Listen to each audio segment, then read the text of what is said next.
Hello, everyone, and thank you for joining us for today's webinar entitled The 2023 State of Email Security. Security operation teams received no relief in 2022 as costly data breaches and loss of sensitive information continue to happen at a quickening pace. And threat actors ramped up their efforts with new tactics to bypass email gateways and trick their recipients. Today, we'll discuss those threats and the future threat landscape so you can be better prepared.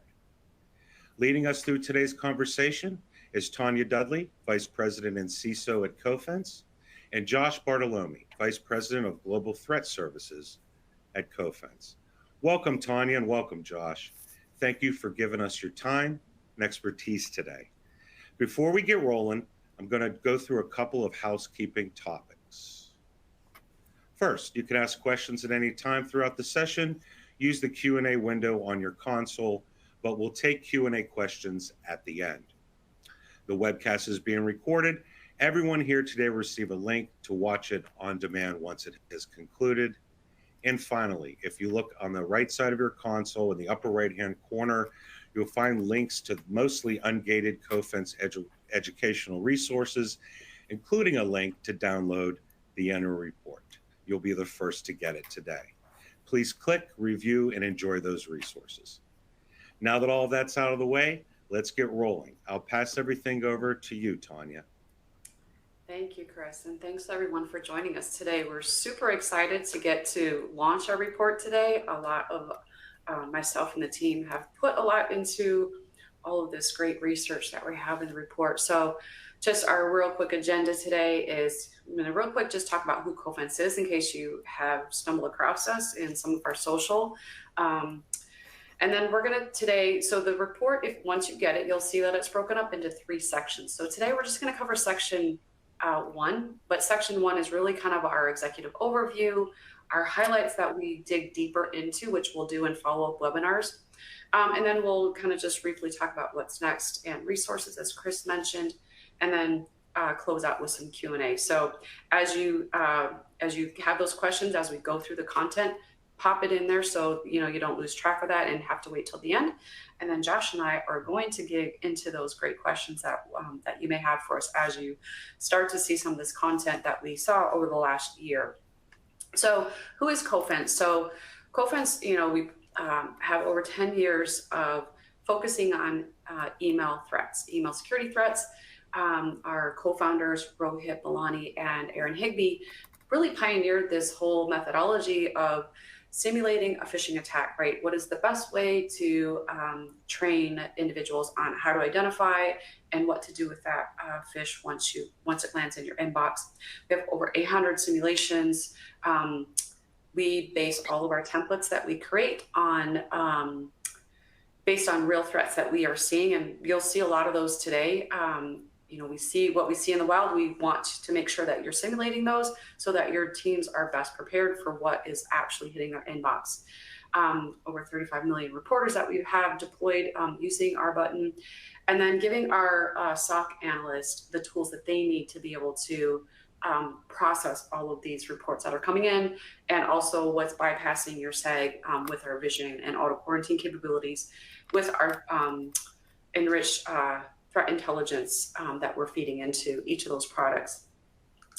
So as I mentioned, here's kind of our product timeline, our path of kind of what we have as far as how we can help you, enable you to protect against those phishing threats. So having insights into what is bypassing your SAG. We get great visibility into managing in our phishing defense center, customers and triage and visions instances to be able to help them defend against that high volume. Probably one of the most annoying tickets that come into your SOC is that reported phishing email. What do I do with this thing? So triage and protect are clustering those things and helping you identify those, giving your analysts the tools. Protect and vision is quarantining those messages as they come in. So just completely removing it from the inbox based on some IOCs and other additional IOCs that you may feed in to better just get that out of the environment so the users don't even have that opportunity to interact with that. All right, Josh, let's get rolling into some of our data here that we found. So this first slide, as I mentioned, we have our Phishing Defense Center. We manage, a number of customers that we are their SOC that they hand off that. This button is really noisy in my environment. My SOC analysts are overwhelmed right now. Can you manage this for me? And so I think, Josh, I know you can talk a little bit about what our Phishing Defense Center does, but then each year we get insight into what it is that our customers are seeing, right? And so we break it down into, malicious versus non-malicious, and then we have these categories that we deem as truly malicious emails. And so this first category, the biggest segment, is that credential phishing, and we're showing year over year because we always look for trends. Are we going up? Are we going down? Is it staying the same?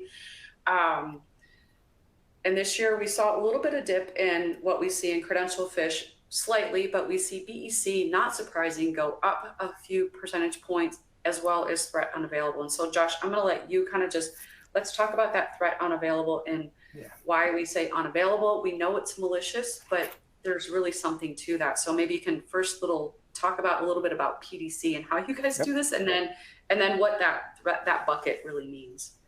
Absolutely. So, email analysis has always been kind of a pain point for SOCs. I've managed multiple SOC teams, incident response teams, and email analysis is always the most voluminous. When you get to 5,000 emails reported every day that you have to process, there's really little else your SOC team can do. So the Cofense PDC side, we do that, for our customers. So customers, have their employees with our Cofense reporter button, report a suspicious email.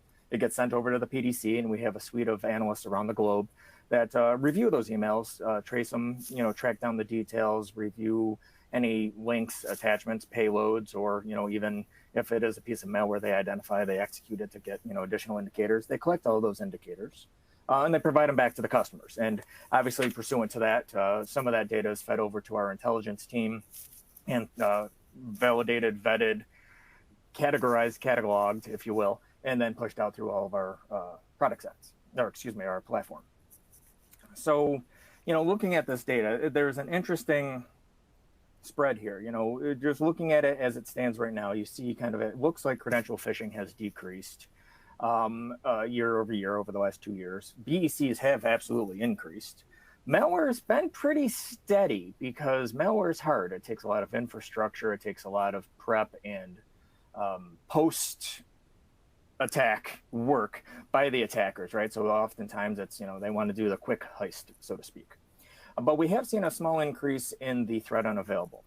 So to expand on that a little bit, threat unavailable means at the time of analysis, most of the time these are URLs in an email, the URL wasn't available. It wasn't presenting, it wasn't resolving, whether it was the domain, whether it was the entirety of the link, just access denied type situation, or, this doesn't exist.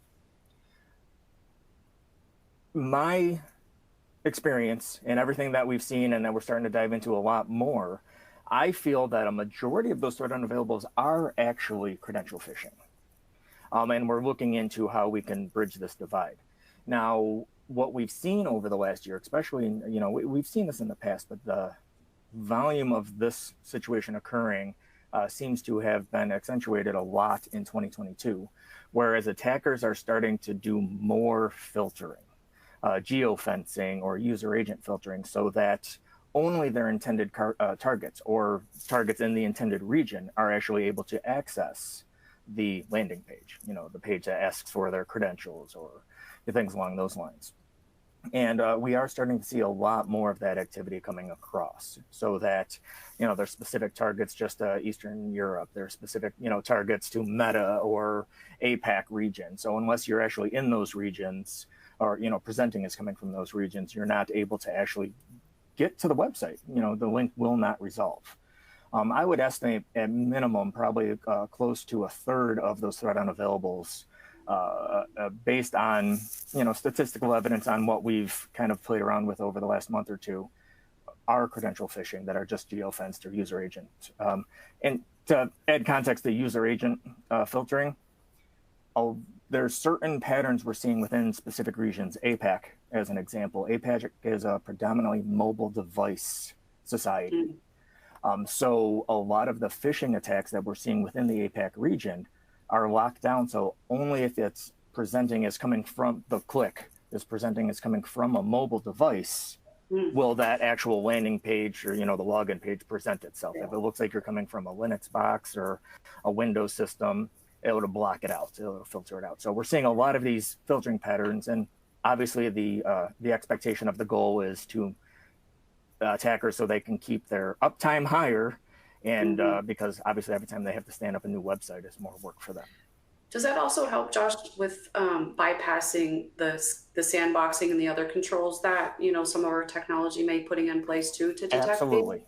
Yeah. Absolutely. I mean, just for the same reasons I just mentioned, if we threw one of these links into a sandbox or into some type of URL analysis, again, unless it's coming within unless it contains those parameters, whether it's the geography of where you clicked it from, or the user agent, they'd also present as link not found, web page not found, server error, things along those lines. So in essence, there would be nothing for these sandboxes or other detection technologies to actually detect. Yeah. All right. So it wouldn't be a webinar if I wasn't having the chance to go dig into some emails and show you some real emails. And what I find that people are very fascinated in looking at these, because not all of us get a real fish. And so we kind of wonder, would I actually identify, would I know it's a phishing email? And so when I look at this one, having worked in finance several years, this would be pretty hard to detect, right? And I know, Josh, we can kind of talk a little bit about Credfish and what happens when they get those credentials, and why MFA is so critical, because the minute that they get those credentials, they're logging in, they're setting up auto forwarding rules, looking for these very specific keywords, so that even if you had that user reset their password, there's still persistence in that inbox. And oftentimes we're seeing these legitimate emails being used as phishing emails. Yep. So talk us through kind of why when you're resetting that password, it's critical to also look for those auto forwarding rules, and kind of how this links to some of the other categories that we talked about on that slide. Oh, absolutely. So, attackers are always trying to least amount of work, best rewards, right? I mean, it's a business. Think of it as a business. So, once an attacker gets an email into a mailbox, and they're consistently trying different tactics. Think of it more as an agile development workspace. Attackers are sending out, thousands of emails with different templates, different tactics, in an attempt to see what actually works the best. And when they find one, they capitalize on it. So in instances like this, they'll send out the email. If the individual, the intended victim, clicks the link, does log in, quote unquote, the attackers now have those credentials, as you mentioned. We have started seeing an increase in attackers jumping in, whether it's automated or manually driven. Obviously, we don't know how it works on the back end, but we are seeing that they're doing a couple of very distinct actions. One, as you mentioned, is setting up auto forwarding rules. So that makes it now that not only can they get into new conversations, which they can inject themselves into, right? So now think about if this person that received this now forwarded this over to finance. They can reply all to that email, say, never mind, I made a mistake. I understand what this is, something along those lines, obviously. Right.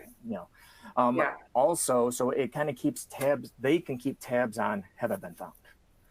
Additionally, that level of access also lets them get into the mailbox and delete things. So that way, say this individual send it to finance and finance says, I have no idea what you're talking about. They could delete that email. So now the recipient, the victim here, wouldn't think that finance checked, replied back or something along those lines. Additionally, they're actually pulling the emails from the mailboxes. So it's not just that they're auto forwarding new emails, they're pulling old emails. So what we're seeing a lot of is the attackers are taking these emails and then either leveraging these old emails in reply chain style attacks, or taking the templates from that organization's emails to craft additional emails that they would send from compromised mailboxes. So think about it. If you look here, it's grayed out here, obviously, but a lot of companies have a banner that they add to a bottom of an email if it's an external email. Now the attacker has what that banner is, and they can replicate it exactly. If there's a specific signature block style an organization uses, they can take that things Yeah. along those lines. Well, and it's funny that you say that because I debated whether to blur that out because there was no incriminating information in that. So I'm like, but it still could be somebody's banner, right? So because it was very generic, there was no mention of the company name in there, right? And so to your point, they could very well be kind of crafting these generic, footer banner things to make it look legitimate without it actually being legitimate. Right. All right, so now let's move on to, we often get asked about how do I compare against my industry? And I know one of the things that Aaron Higby, our co-founder, used to always say is, instead of focusing on your industry, why don't you focus on which seg that you're using? Because that is where you're more vulnerable and where you need to focus on. Is my gateway more susceptible to credfish or, PEC or malware, right? And so, as you can see, still across the board, credential phish is the highest. We have some that are a little bit higher than others. But Josh, let's kind of just talk about when it comes to segs and their importance and how difficult it is for them to pivot as threat actors are very agile and move very quickly on adjusting their tactics, what works and what doesn't work. But for the technology to come along and move just as fast is not as easy to scale. Exactly. And that's something, we've seen an increasing amount of with the attackers pivoting. And again, I mentioned, think of them as a development shop, as an agile shop on the attacker side. They're able to pivot very quickly and try different tactics, different threat venues, exploits, what works, what doesn't. There is no such thing as value. It's just you learn something new didn't work. Conversely, you learn something new that did work. And, I liken seg vendors to, and I don't mean this in any type of derogatory manner by any stretch, but I liken seg vendors to antivirus. Because that's kind of the scene we're in right now. Do they do good? Yeah. You know what? They're blocking good 80, 85, 90% of potential malicious or spam emails coming into an organization. The problem is they only know what they know. And because, generally speaking, they're very large entities, they don't have the time or the resources or the dynamic, so to speak, to be able to dedicate to analyzing what made it through that they didn't know about. Mm-hmm. And that's that gap. That's why, like with antivirus, everybody has it, right? Every organization around the world has an antivirus service, but a majority of them also have EDRs or other endpoint controls to mitigate that remainder of a gap. That's kind of what we're seeing here because, again, attackers are always pivoting. They're always changing. Everybody always says, well, phishing, it's old hat. It's just an email. But the phishing isn't old hat. It changes every single day. The patterns, even one little change of using this attachment type versus this attachment type, exploiting this service versus this service. Every single day we're seeing these pivots. And the reality is most seg providers are large and they have full-fledged, engineering shops and all of that other stuff. So I'm not, like I said, I'm not being derogatory at all by that stretch, but they're large ships that are hard to turn. Mm-hmm. Whereas attackers aren't. They're the small speedboats that can go wherever they want as quick as they want to. Yeah. All right. So as we have greatly increased the volume of our active threat reports that the intelligence team is publishing, right? We have several different collections. We are also tagging those as some nuances about those indicators, right? So that we can kind of get a feel for, what are some of the themes that we're seeing with these indicators. And, we kind of talked about finance a little bit and then notification. And so I have a couple of examples of these, but I don't know, Josh, if there's anything else that you want to kind of throw in here before we get to the next kind of example of what this is. I do. And so there's an important distinction that is implied, but I want to call it out here. All the data that we're presenting today and through our phishing defense center, our intelligence team, and our product sets are enterprise phishing threats. Mm-hmm. So if you were to look at consumer threats or consumer threat themes, it's going to be a different dynamic. So here what you're seeing is the predominant theme from an enterprise threat perspective, phishing threat perspective, is finance, which makes sense because ultimately the goal of attackers is to get money. Right. Yeah. And most people, when money is involved, it adds that sense of urgency. It adds that sense of, I just got to get this done now because of fees or fines or this person's got to get paid, or we got to make sure that this direct deposit's changed for this employee so they get paid. So it's not surprising that finance is really consistently one of the largest themes, because why do businesses exist, right? I mean, why do people work? Sense of urgency, right? There's definitely a sense of urgency, and to your point of they want, sometimes most of the time their end goal is just getting that money, getting access to money. Yeah. And what we see too is the themes obviously also have a spread throughout a year, based on what's happening in that time of year, right? I mean, obviously Q4, you're going to see a lot more benefits, re-enrollment themes. Right now you're going to see a lot of tax themes or direct deposit or W-2 change themes, in the US. So it is obviously based on the time of the year and what's going on. But overall, these numbers line up pretty much almost year over year from what we've seen. Yeah. So we kind of talked about a little bit of a finance one earlier with a credfish, but I also, also kind of staying along let's show some examples of real fish that we're seeing. So there's a couple of nuances that I want to highlight on this particular one. Finance, yes. And I've actually seen campaigns that I've pulled in previous talks that I've done where the everything about the email is the same, the language is the same, but the URL is the same, but maybe they changed the invoice number, right? Like they can script that out, right? So that they can randomize that. So that way, if you're going to block a certain subject line, right, it's not dynamic. The other thing is that I want to highlight here is the reason why in our triage instance that we have a reply to the user to let them know, thanks for reporting this. It's more than just a thank you. It's saying, this was malicious. You helped the organization block, potential threat. But also, if you're in finance, having been in finance, your job is to pay bills, and there's a sense of urgency, right? And so if you're not getting back to them in a timely manner, they will interact with that message, right? And oftentimes if you're not getting back to them, they're just going to stop reporting, because they're like, why would I report that? Nobody's getting back to me. And then the third thing that I want to highlight here is HTML files. These are the things that are getting through your SAG. And they're a little more difficult to just flat out block. We could block ISO files because nobody should be getting an install, image through email. But when it comes to HTML files, it's a little more complicated to just flat out hard block those, because there are legitimate business applications that are sending those things. So I know I threw a lot at you, Josh. Anything else that you want to add color to this particular email? No, absolutely. So, it's to work kind of backwards, HTML attachments, we are seeing a lot of those, increasingly so over the last 6 months, and making it into inboxes. And it's interesting because the attackers, again, we're saying that they're always trying to pivot and try new things. They're working on different methods of encoding to actually obfuscate what's in the HTML, specifically their payload URLs, or the specific nuances that might identify them or trigger some type of detection.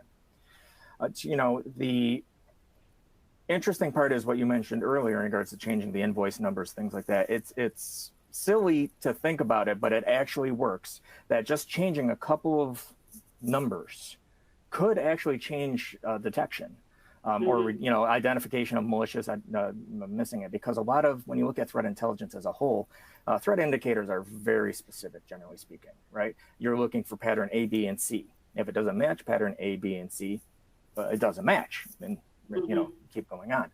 So we're seeing, as you mentioned, with the subject line, right, which is one of the primary indicator types.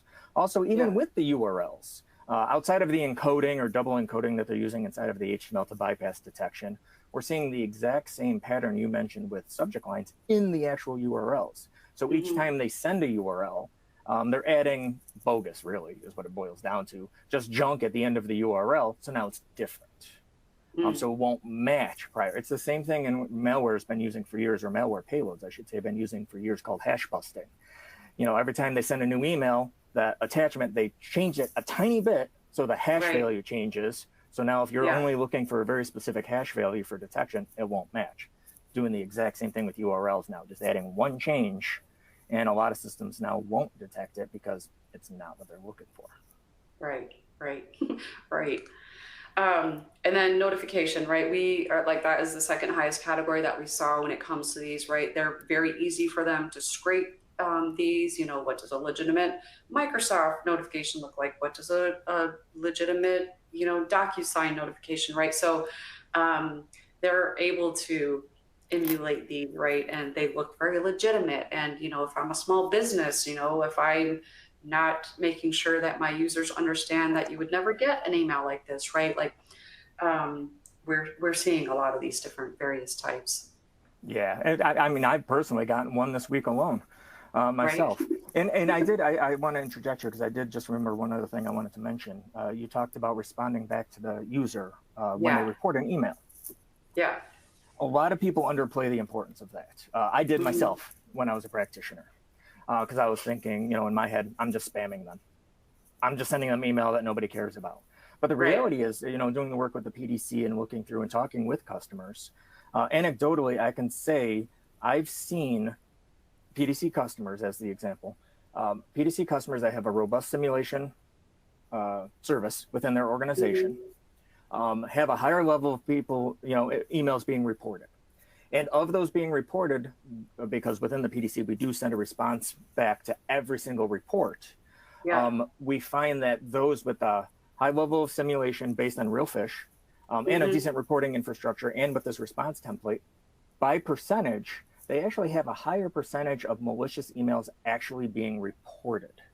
Yeah. It's kind of the human nature. If we know something's being valued, we want to be a part of that. If we know we're making a difference, we want to be a part of that. That's the best I can kind of liken it to, is by telling these employees when they report an email, this was clean, you're good. It kind of conditions, not the right word, but it helps kind of them learn, well, all right, so this doesn't look as suspicious now because of what I was told in the past. Whereas when we reply back saying this absolutely was malicious, great catch, they kind of keep a more vigilant eye out because everybody likes the kudos. So it is the direct correlation, to what we're seeing for. And we'll actually get into that when we get into section 3. So if you're downloading the report today, you'll see a little bit of, there's actually data to support that that information. So having run simulation programs in the past, I'm very passionate about that. All right, so let's move on to one of our other top 5 findings is the top 5 malware families that we have seen. So I know this is a busy slide, but basically these are kind of the ones that we see a lot of, right? We have a lot of volumes, especially we follow the Emotet botnet. We can talk about Formbook and Agent Tesla and then Quackbot, right? So I'll just leave it on this slide as we kind of talk through some of the characteristics of these malware families. I don't know, Josh, what do you want to add here? I mean, we see them all. Yeah, and you know, so obviously there's a lot more malware families than what we're presenting here. This is obviously top 5. However, you know, as on the previous slides, we talked about malware kind of staying in its space in 3%, you know, in the one of the first slides we had. You know, within a 3% of the total that we're seeing. Really, it boils down to, again, think of it as a business. Malware is a lot of work, right? You got to develop it, you got to QA it, you got to maintain it, you got to have the infrastructure, then you have to have the users. A lot of these malware, especially these 5 here, oftentimes are malware as a service. So they are renting themselves out, whether it's a botnet or it's just an the malware assembly line. itself. I thought of that word we were trying to think of, assembly line. Yes, assembly line, right? So the reason these are the top 5 is because they've monetized themselves to the rest of the quote unquote cybercrime community. Insofar as, you know, Emotet example, rent us out, rent the botnet out. You don't have to do it. Just tell us what you want us to do. Do you want credentials? Do you want access? Do you want backdoors? Rent us. You know, so they've really, to again build that business analogy, it is a business. They are agile moving. So, you know, even with Quackbot, we've seen them explode last year. Q4, end of Q3, all of Q4 explode in volume. And even talking about that iterativeness, I can never pronounce that word right.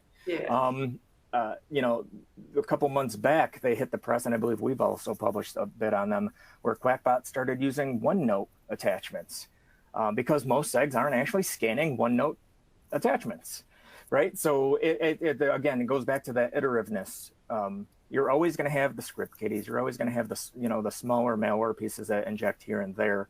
But all of these five are the big players. They allow for a level of dynamic deployment. The infrastructure is already built out. Most of these have been used to deploy ransomware over time, things along those lines. So again, malware is a business. These are the top organizations. And so you mentioned a good point that I want to touch on real quick is their infrastructure, right? And that's often why we see a stage 1, a stage 2, and a stage 3, right? So that first email you're getting is not going to point directly at these. And actually, we'll go through a couple examples, but having those multiple stages is how they are so successful and go undetected, right? Because they have that first stage. If it gets blown up and taken down, whatever, it's not going to damage them, right? Because they've invested so much in that back end infrastructure. Exactly. It's a lot of people have a hard time rationalizing or picturing the setup. It's the same as the drug trade, really. Right. You have your kingpins that run the shop, right? And then you got your producers, then you got your dealers, and then you got your mules that are running the drugs and the money. Exact same scenario here with botnets or with these larger malware families. All right, so we'll just go through a couple of quick examples of what we're seeing with Emotet and Giotto. So Emotet, we had this big takedown early in the year last year, and then we saw it bubble back up just a little bit in June when we saw it taken down. There was rumblings of, is it really gone away? Is it really gone? And then we saw a little blurb in the summertime, and then a little bit again in November.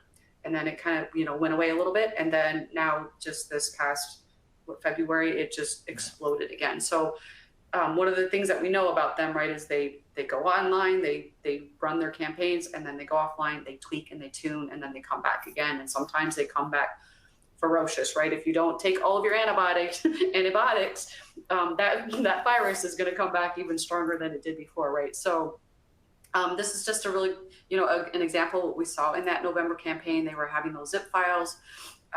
It opened up an Excel spreadsheet, and I, insert a little screenshot there of what that, they have this little fake banner of what they put up there. The other thing I think too that we should talk about real quick, Josh, is that the reason why we're seeing this explosion in HTML files, right, is that pivot from, Microsoft really squashing the ability to have macros and detections and not being able to leverage those macros that these threat actors had in the past, and why they're stuffing them in some other, putting their malware in other types of files that can bypass those and execute.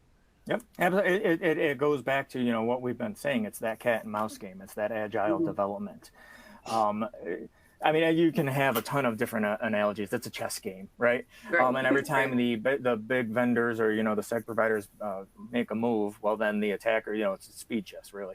The attackers then change to see what works. And that's oftentimes why we see these spikes in activity. It's either they're trying to capitalize before people actually start implementing the changes from the vendors, or they're trying to see what still works and what doesn't. So to your point, a lot of these, like with macros, disabling them, that was a huge threat vector, and I applaud the disablement of them. But there's still a way, like you said, with HTML files, with other avenues that now are just going to be exploited higher. That would account for the volumes that we've been seeing over the last couple of months with HTML spiking. Yeah, and then this lovely Quackbot, right? These guys have been nasty and noisy for a long time, and then we saw them really ramp up in the fall, and then even recently, again, starting to ramp back up again. And this is a really good example of a reply chain, right? They took a legitimate thread. If you read through this whole thread, it's a conversation, and then all of a sudden this random message up at the top, like, right, doesn't have anything to do with anything below, but maybe that person receiving it might go, oh, okay, I need to respond to this because maybe somebody else didn't. I don't know what else. And the interesting thing here, if you notice, those URLs are not hyperlinked, which generally mean, and because they don't have the protocol of HTTP or HTTPS. Most gateways, and again, this isn't a knock on them, it's just how tech works. Most gateways wouldn't identify those as URLs, and so they would never actually scan them or sandbox them to evaluate are they malicious or not malicious, because they don't present as a URL. Whereas a lot of people see that, okay, I got to copy and paste it into the browser, and they do. And so again, it's just another tactic that we're seeing. And even though, like you said, it has no bearing on the content below, Yeah. me as a end user, well, maybe it does. I got to go to the link to find out. Right. So. Right. And I'll also remind everyone that all of these emails we're showing you today are because the user reported them, right? So the user recipient, right, they have context to know this doesn't look right. You know, our technology doesn't have that nuance that a human element does to be able to go, this doesn't look right. I need to report this thing. So speaking of human element, let's move on to BEC, because BEC, right, it continues to just be the most financially damaging to organizations, right? The chart on the left-hand side is from the IBM data cost of the data breach, which came out in late 2022. I love the fact that they actually broke out phishing and BEC separately, even though, yes, they are still delivered via phishing. But it just goes to show you that it is significant in losses. And then the chart on the right-hand side is from the this most recent, only a couple weeks off the press, from the IC3 report. We continue to see BEC with large amounts of losses. I cannot tell you, every time I'm talking to somebody about, oh, I do cybersecurity, phishing, and then they go in to tell me some story about how they know somebody or they experienced a loss. The highest loss that I have heard about is $1 million and an invoice scam. And so we'll kind of get into that a little bit as we talk through what exactly are these different tactics that we see when it comes to BEC. So, Josh, let's talk about this research that we have, because we have Ronnie Takazowski on staff, who is very well known and very vocal about BEC and the threat actors and what it is that they're doing. So can I ask you for a quick favor from you? Why have we seen this shift in these emails here when it comes to BEC? Again, BEC is easy for attackers, hard for detection. Because I can't tell you the number of times I've sent an email that almost looks exactly like this, internally and externally, right? Right. And the reality is there is no indicator. Oftentimes, let me rephrase that. You know, there is no URL, there is no attachment. You know, so we went through this project, several phases of this project, where we actually engaged with BEC threat actors, with Ronnie and some others. And you know, the results were interesting. Oftentimes, it took one or two replies to get the conversation going to actually get actions on intent, which is what did the attacker want from us, right? What didn't affect the attackers was also interesting. A lot of times, we replied from completely different email addresses. Right. Different usernames, different email addresses. They didn't care. They just kept going with it. So it infers that they're not paying attention, right, to that. But they have their own little knowledge-based script, right? They're following. Okay, I get this back. Here's what I'm supposed to reply. Exactly. Think of it as a call center script. As a call center script, really, is the best way of saying, like you just said. You know, it's okay. Somebody replied. Here's what I said. Somebody replied. Here's what I said. Because when we tried to change the conversation, you could tell by the writing they actually got flustered. They didn't know what to do. You know, they wanted a certain dollar amount of gift cards. We offered them, you know, a fraction of that, and they were confused. They didn't know what to do. Things along those lines. You know, but we are seeing a good amount of, I don't want to say evolution, but pivoting in BECs, whether it's the tactic, which again comes from time of year, but from impersonation, whether, you know, it's impersonating the actual display name in the email, so it looks like it came from Rohit, you know, our CEO, or if they're actually spoofing the email address, you know, or registering actual email address. We've seen that a lot where it's a, you know, company.ceo@gmail.com. But then the display name's the actual CEO's name. So they're doing a lot of different variations to try to, again, just get that dialogue going, because just like any social engineering attack, once they got you hooked, you're in. And the in could be anything from, and we've seen this. We actually have, you know, case studies that we co-founders with our customers or partners have seen. I need gift cards because I'm at a conference and I want to woo this vendor or, you know, whoever. We've also seen, I need you to transfer this much Bitcoin and then give me the key so I can give it to this partner over here because they only take payment in Bitcoin. You know, things along those lines. So we're actually seeing that evolution where there is no recourse to get the funds back once it's transferred. Whereas with some, I mean, obviously you can go to the banks and, you know, try to file complaints, things along those lines. But we're starting to see all these different pivots. We have seen a couple of interesting changes, not huge in regards to volume wise, but whereas some BEC methods are actually starting to now be used, and in the third, you know, the third reply to or third or fourth reply to, they're actually providing links or attachments that actually do have malware or credential phishing links as well. So now other threat actors are actually kind of trying to dive into this space a little bit too, because again, it's hard. How do you detect this? Right, right. This is where, again, the human needs to say, yeah, I don't know this person. I don't know who you are. I'm reporting this thing. And while there is no attachment or link in it, there's still value in handing that off to the security team, right? Just so that they can, you know, they might be able to see, oh, are other people, you know, receiving the same kind of message? Or some nuances going around. I'll talk about reporting, some additional reporting in a moment as we kind of walk through some of these. So I always like to dig into data. And so one of the things that I decided to do this year was, I'm going to dump all of the BEC emails that came into our PDC over the span of, I think, 10 months that I analyzed. And I'm going to look to see what kind of email addresses are these coming from. So no shocking surprise, right? 81% of those came from some free mail account, a Gmail, AOL. Yes, people still send AOL accounts. And you can actually still set up an AOL account because one of my friends did. And I was like, what? Anyways. So just kind of looking, you know, across, you know, what is it that we see when we look at these different domains and email accounts? And what was very interesting is that I've had this one email account, which is a legitimate, Josh validated that, yeah, that's a legitimate service. 9 different customers, 21 different emails. So, you know, that goes to show you, right, even reporting those messages, even like in our PDC, right, then we can start to see some anomalies across these different, that same email account is being used for all of these things, right? And, you know, what can we do to mitigate that? It's a little more difficult. But anyways, this email, here's another example of them saying, hey, do you have a moment, right? And then wanting to get you off of the platform and move to WhatsApp or SMS, right? They want to get you off this conversation so they can go undetected. Kind of what we found right in that research as well.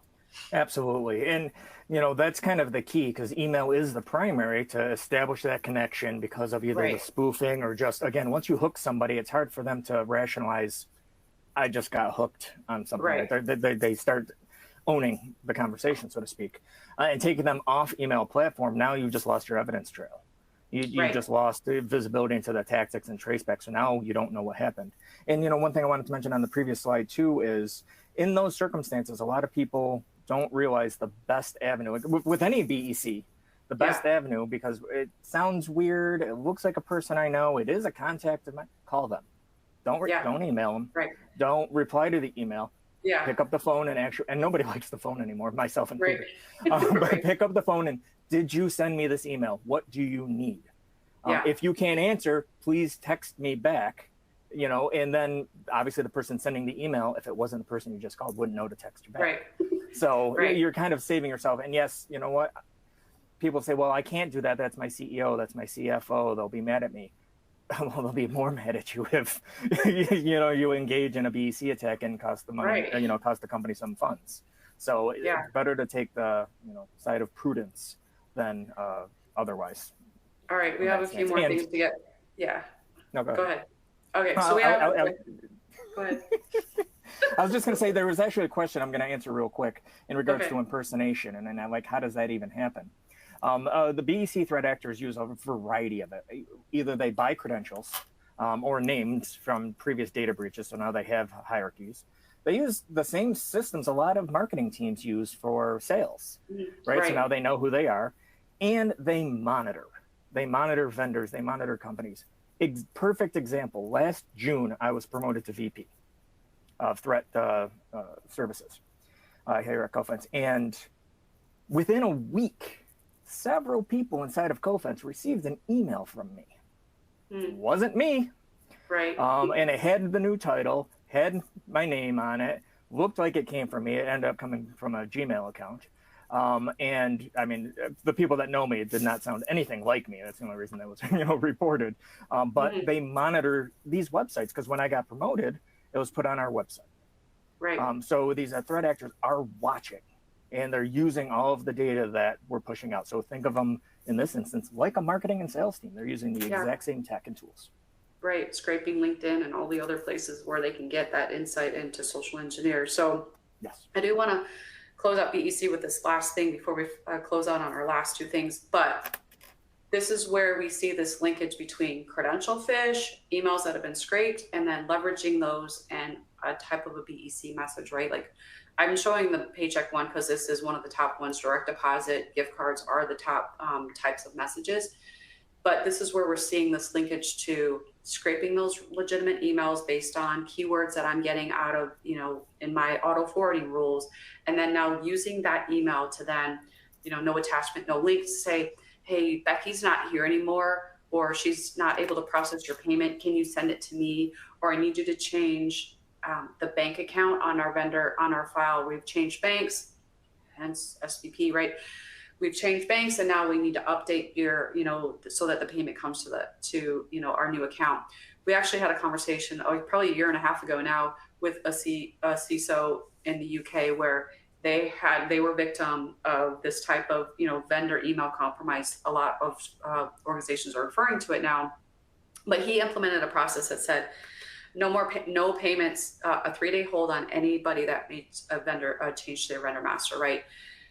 I know it's not a cybersecurity thing, but it comes down to process, right? Because in order to make sure that you have the validation in place, right, so that you're vetting that, because this threat actor was very sophisticated in how they set up a fake website, how they set up all of these things that where you would call and do all the verification. It kind of fell through all that stuff. So they have become much more sophisticated in their attempts to get that payment. Yeah. So, all right, Josh, Web3. What the heck is this Web3 thing that we talk about in our report? So the quick of it is Web3 is distributed content. So instead of having, structured architectures, infrastructure for hosting a website, hosting content, blog articles, what have you, Web3 is distributed hosting, distributed content, whether it's hosted on my own machine in my house, whether it's within a Web3 service that kind of spreads the load across different geographies and different types of locations. It's really just distributed. I mean, I can go into what Web3 is, but that would be much longer than this call, right? So it's distributed versus centralized. We have seen a huge, a decent trend, as you can tell by the chart here, in the utilization of Web3 technologies for phishing, because it takes time for an attacker to compromise a website to host their phish kit. It takes time for them to identify where to host things and where to put up payloads, because they're constantly getting taken down. And every time one of those web pages they set up, if they compromise a WordPress website, once it's taken down, now they got to find another one. Right. Whereas with this, because it's more dynamic, it's not often scanned by different search engines. It's not often identified directly as a malicious site or service based on the URL. And it's hard to trace back to who put it there, right? I mean, again, it's a crime, right? So they're trying to constantly hide their trail, so to speak, so obfuscate the evidence. And with Web3, it makes it easier. So it kind of does make sense that they're pivoting more towards this, because everybody, quote, everybody should be, if you have WordPress, you should be patching, right? But I say that not even tongue in cheek, because a majority of the web servers that we have seen compromised over the last forever have been WordPress. I'm not saying WordPress is bad. It's usually the configurations of it, because they are a little bit, can be complex. They end up having vulnerabilities and are compromised and host Credfish, phish kits. Yeah. Whereas, now with this distributed technology, they can keep a service up and running and then just tune and tweak it as they need to, versus trying to find another place to call home. Yeah, it kind of goes back to that expensive infrastructure they've established, right? And being able to not have to burn their expensive infrastructure. All right, so this last one that we're going to cover, before we take a few questions, Telegram bot increased 800%. And when we look at this volume, kind of walk us through why this is so useful to a threat actor in delivering their phishing campaigns? This makes sense from a threat actor perspective. Again, if you think of it as a business. So, my history is a lot in digital forensics. So that means we're always tracing the trail of the evidence. Locard's principle, every action releases a trace piece of evidence that can identify that action has occurred, yada, yada. The thing is, when threat actors set up CredFish sites, somebody goes in, they fall for it, they enter in the credentials. What happens to those credentials? Traditionally, they could get stored into a CSV file on that site, which means now that threat actor has to log into that service to get the CSV of the CredFish credentials. Right. It could be when you entered it in, it gets popped to a different website or an FTP site or SFTP site where it then gets stored, or it gets sent to a different piece of architecture or infrastructure, I should say. And a majority of those are obviously traceable, and those infrastructure components are at least under the control of the threat actor, so can again be traced. Think of it as, how do you trace out financial fraud? You follow the money links. You're following the connection links here. Telegram is a chat bot. It's a chat service that anybody can stand up on their own. I can run it right off my laptop if I wanted to, set up a Telegram service and bot, which means it's not quote unquote Web3, but it's a distributed, non-centralized service that anybody can set up. So how this works essentially is the CredFish fish kits, luring the attacker to enter into credentials, that's all the same. Once they hit the send button, real time, that information gets sent to this bot, which then they can just tear this down and host another one somewhere else, or obfuscate more of that pathing. So it's basically more of a real-time detection or real-time relaying of the information, because now time is of the essence. Because we have a lot more security training for employees, a lot of times people might enter the credentials and go, I shouldn't have done that. And then they report it. So now you have a time window where those credentials may only be valid for. So the quicker the attackers actually get the credentials, the better. So this is a timeliness play and an obfuscation of infrastructure play. So now they don't have to worry about hiding their trail as much. Yeah. All right, Chris, I'm going to hand it back to you so you can wrap us up here, and then we'll dig into it. Looks like we have a couple of Q&A that came in, so I'll let you kind of tell everyone what's next and what resources they have, and then we'll get to Q&A. Sure. So thank you. Have some resources up on the screen. Our next webinar is our roadmap webinar, Strengthening Your Business Email Security. You can also visit our annual report page at cofense.com/annual report. What's important about visiting that page, even if you downloaded the report from our panel today, if you visit that page, it gives you the opportunity to sign up for our next two webinars, which will cover sections 2 and 3 of the annual report. Also on here, visit us at cofense.com/blog. Of course, we have a ton of great blogs. And for email security resources, please visit us at cofense.com/resources. I believe we have quite a few questions here, Tanya, but we do not have a lot of time. So let me say, you may answer a few here. Those that we didn't get to, Tanya and Josh will answer by email over the next 24 hours. Yeah, so Okay, I see two Tanya. here. Yeah, I see two here. So I saw, Josh kind of addressed one when we were in the BDC section. So I'll address one real quick. In the report, you'll see simulation, or you'll see a resiliency number. And that is strictly based off simulations. And that is because we don't have access to your real information, right? Your real emails reported, what is their results are. So we really focus on, when we do that resiliency, it's really about how are you performing as an organization when you simulate these threats, right? Just as you would, tabletop results or that sort of thing. So that's kind of that one. And then Josh, let's talk about this one. What about the emails? What about emails are selling list? Are those fish? You probably get what they're asking, so probably just repeat the question better than I did. It's a marketing ask because there's a lot of, I get them myself. Do you want to have a listing of potential customers or contacts for your cold call or for your sales team? The reality is, or I should say the answer to that question is,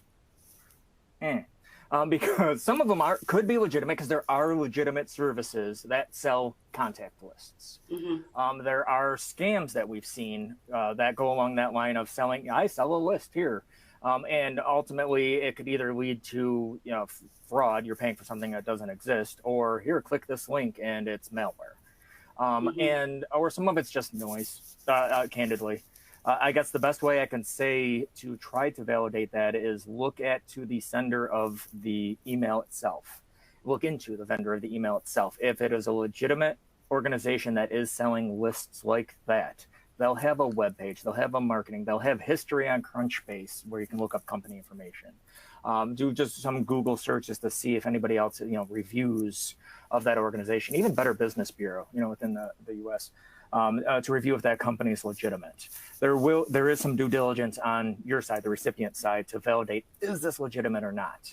I do not have metrics as to the breakdown. I can tell you probably maybe 1 out of every 5 that I've personally gotten over the last 6 months appeared to be legitimate. But the best is just do due diligence and research who's sending you that email. And if you can't find the company name or the email doesn't match the company domain, delete it. Right. Or report. Actually, I should say report it. Right. Absolutely. There was a question about the BEC chart that we had. That actually is from the IC3 report. And if you go to the FBI IC3.gov, you'll see that report there that will better explain all of what that chart is trying to show with those different 3 years of numbers. So I just like to highlight it because it tends to have some really important numbers on there, and really kind of speaks to the volume and the dollar amounts of losses when it comes to BEC. So IC3.gov will get you much more information about that particular thing. Chris, I think we're going to wrap it up there. I'm not seeing any that are quick hitters here, and I know we are very close to the top of the hour, so I want to respect everyone's time. And thank you, everyone, for joining us. Thanks for reading our report. There's a lot of effort that goes in behind the scenes, a lot of late nights and blood, sweat, and tears and debates back and forth. Like, I will definitely say, there's lots of heated conversations about how things should look, what we're trying to say here. So we hope that you'll get a lot of value out of this. And I also want to highlight that while we do show different variations, the best way to protect yourself is our intelligence feed has all these IOCs so that you can be proactive against these, right? Many organizations have added CTI, cyber threat intelligence teams, to be able to be more forward-looking. And that's really where Cofense can add that value to what it is that you're trying to defend against. Anything else, Josh, you want to wrap up before we just call it a day? No, I agree with that. Intelligence is a big play here, and not self-promoting, but we're one of the few, if only, organizations that focuses on phishing threat intelligence. So it's actually intelligence about the email itself. I mean, we have the stage 2 and the stage 3 as well, but if you can stop an email before an employee clicks on it, you just averted a potential compromise. So there is value in threat intelligence overall, as long as it's actionable and timely, which all of ours, like we said, are sourced from enterprise emails that have made it to inboxes. And we do report those indicators and those threats generally within an hour or two of when they were actually reported. Yeah. All right, Chris, I think you can close us out now. Excellent. Thank you both for such an interesting and informative presentation. I just want to mention again, visit cofense.com/annual report. Scroll down and you can sign up for the next 2 briefings on May 2nd and June 13th. And those briefings will cover Section 2 and Section 3 of the annual report. That's it for today. Thank you, everybody, for joining. We hope to see you again for our next webinar. Bye-bye. Thanks. Thanks, everyone.